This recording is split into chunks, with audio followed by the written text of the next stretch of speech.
What is going on, guys? I hope you had a fantastic Chag. I know I did, Baruch Hashem.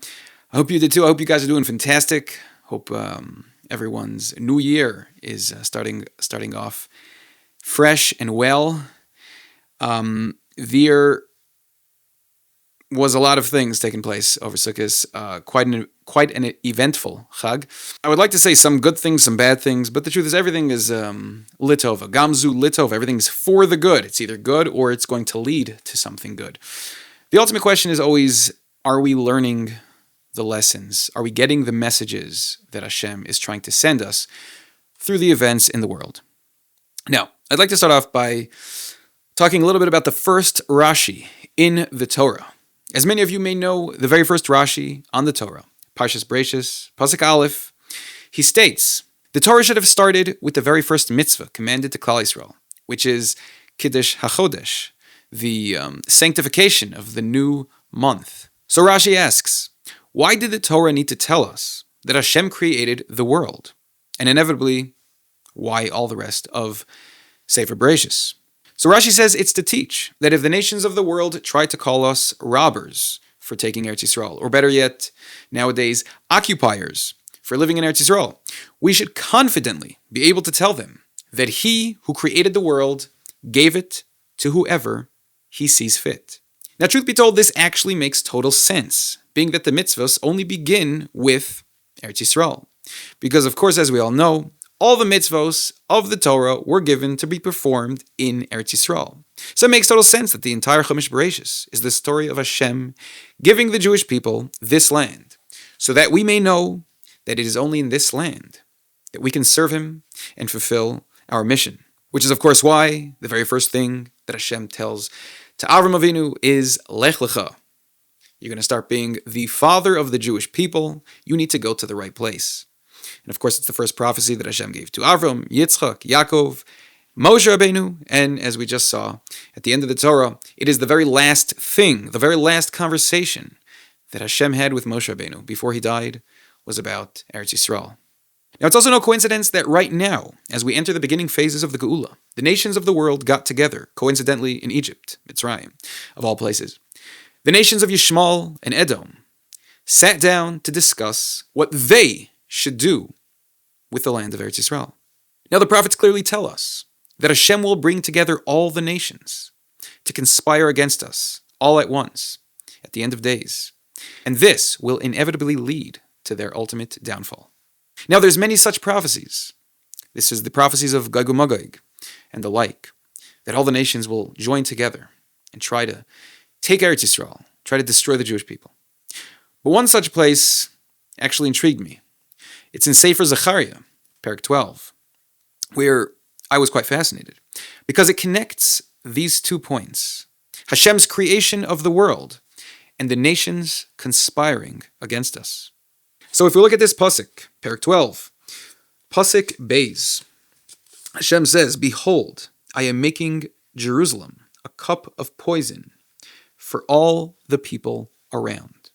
In Pasuk Gimel, it shall be on that day that I will make Jerusalem for all the peoples a burdensome stone, whose bearers all become lacerated, and all the nations of the world will gather against it.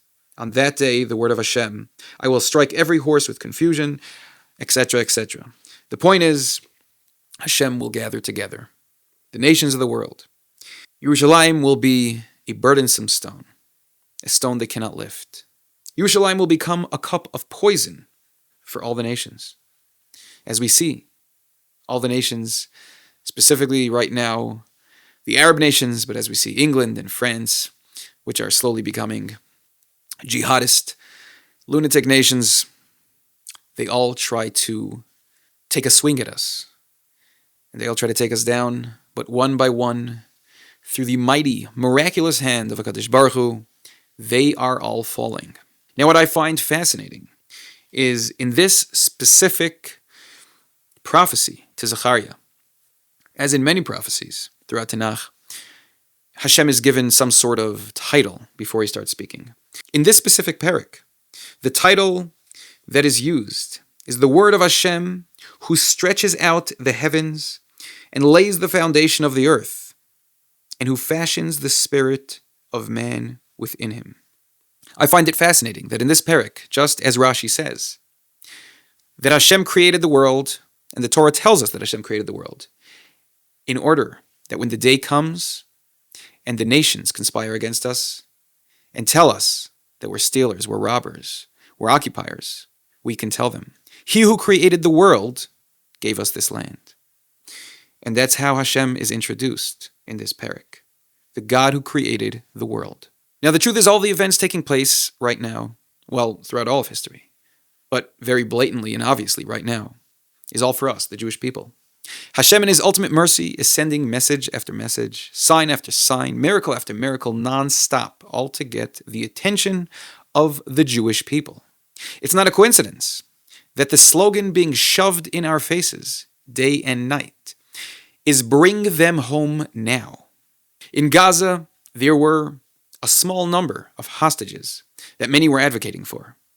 But as my friend Eli Walbram puts it so well, there are millions of Jews being held hostage in America, and there's almost nobody advocating to bring them home now. And the hostages in America, spiritually speaking, are in a much worse situation than those in Gaza. Because the hostages in Gaza at least wanted to be saved. But unfortunately, the Jews in America don't even want to be free. As the saying goes, none are more hopelessly enslaved than those who falsely believe that they are already free. Now, in regards to the current hostage deal, I have quite a lot of things I'd like to say. But for the sake of keeping this video brief, I'd like to make just a few points to shed a bit of light on the situation. Making a deal with Hamas, aka the devil, is absolutely, unequivocally insane. Hamas, the Islamic Jihad, all the Palestinians, along with Egypt, Turkey, Iran, Lebanon, Syria, and everyone in between, all agree on one basic principle: kill all the Jews. Period. It's their mission statement, it's their religion, and their highest, most profound principle. The fact that this war has dragged out for over 2 years is insane. The fact that we negotiate with any Arab country is insane. The fact that millions of Jews have more faith in Trump than in God is absolutely insane. The fact that millions of American Jews call Israel their home, yet have no plans of ever living here, is insane. The fact that Eretz Yisroel is the most spoken about subject in the entire Torah, yet the Jews all around the world choose to completely ignore this, is insane. The fact that God has performed hundreds, if not thousands, of open miracles for the Jewish people in this land over the past 2 years, and Jews still don't get the hint, is insane. The fact that most of Europe is being taken over by jihadist Muslims, and that Mamdani is about to be the next mayor of the biggest Jewish community outside of Eretz Yisrael, and all this still isn't enough to get Jews flying home en masse, is insane. See, there's only 2 ways that the Geula takes place. Either all God-fearing Jews come home to Eretz Yisrael immediately, and we begin the greatest mass teshuvah movement in all of human history, which truthfully should not be very hard, with the help of social media and the internet and the like. We then miraculously wipe out all of our enemies and build the Beit HaMikdash, just the way God told us to do it. Now that's option 1. Option 2 is keep living a lie, stay in America, keep waiting for the Moshiach to show up and take care of everything on his own. Truth is, he will, but there are a few downsides to option 2. You don't get to be part of making the greatest Kiddush Hashem in human history. And contrary to popular belief, Moshiach will not be coming to America to get you. So whether you like it or not, you're still going to have to pack your bags and get on that plane. Oh, and one last thing. God's way of yanking all the stubborn Jews out of America may not be quite as pleasant as you would like. See, all the Jewish persecution in Europe and the Arabic countries forced hundreds of thousands of Jews to move to Eretz Yisrael. The Holocaust inevitably led to the creation of the State of Israel. October 7th began a mass teshuvah movement in Eretz Yisrael. And the insane rise of anti-Semitism currently spreading throughout the world is inevitably going to finish the job of returning Klal Yisrael to Eretz Yisrael.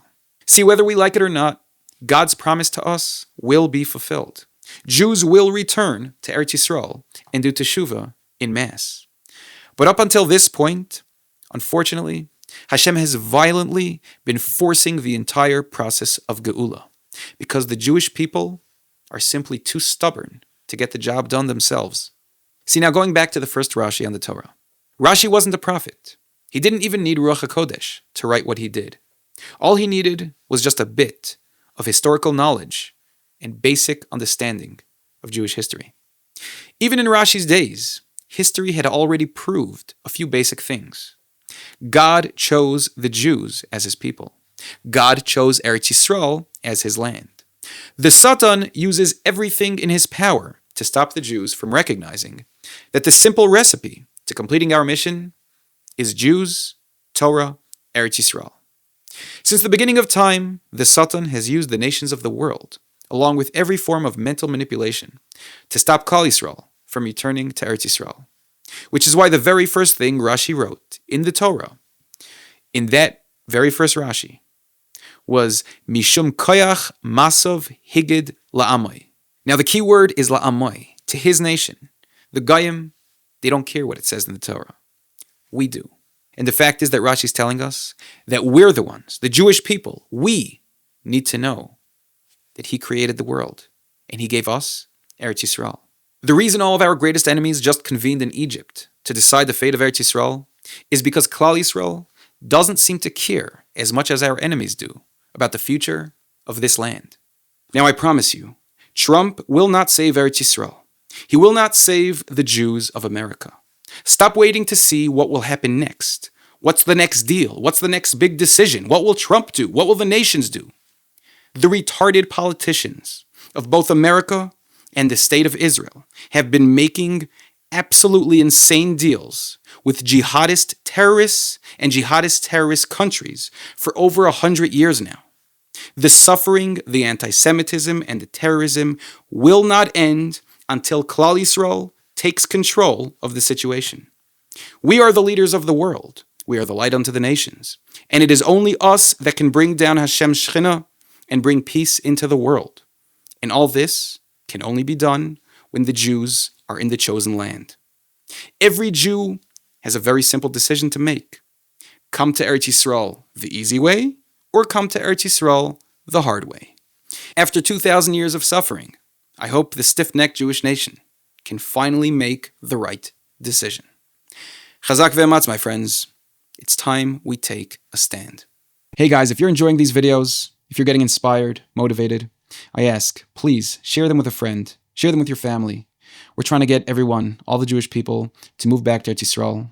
We're trying to bring the Geula. And if you aren't already, then please subscribe to the channel. It helps a lot. And unlike some other companies and organizations, I'm a one-man band for the most part. I write the scripts, record the videos, edit them.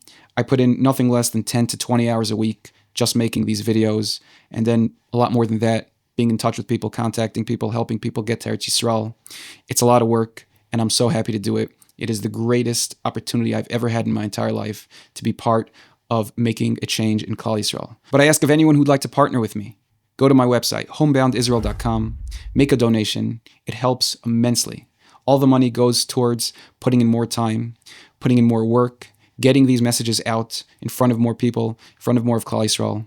And again, every single dollar goes to making the greatest Kiddush Hashem that the world has ever seen. Thanks, guys. Chazak ve'ematz. See you next time.